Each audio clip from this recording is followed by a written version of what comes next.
Once the Futura program is opened, select Options to set up the software.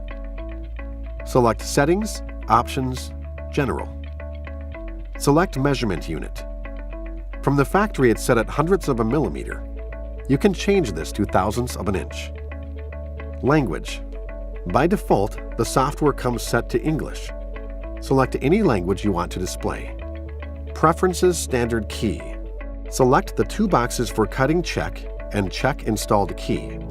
A check mark should appear in each box. Notice that the Use Any Clamp box is checked by default. We will cover this feature later. The cutting check function is used to ensure that the maker's maximum adjacent cut rule is not violated when the user inputs direct cuts, meaning that it prevents a deep cut next to a shallow cut that could erase the shallow cut.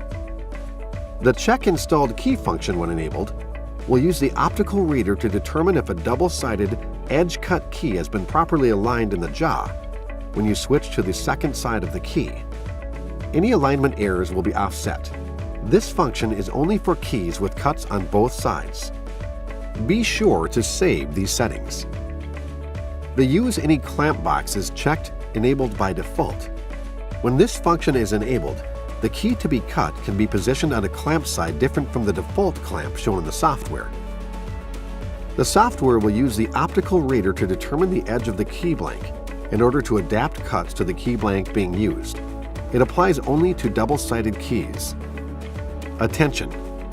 This option is valid for cutting by direct or indirect code only, not decoding. Preferences Dimple Track Key. Select Mobile Tracer, Save.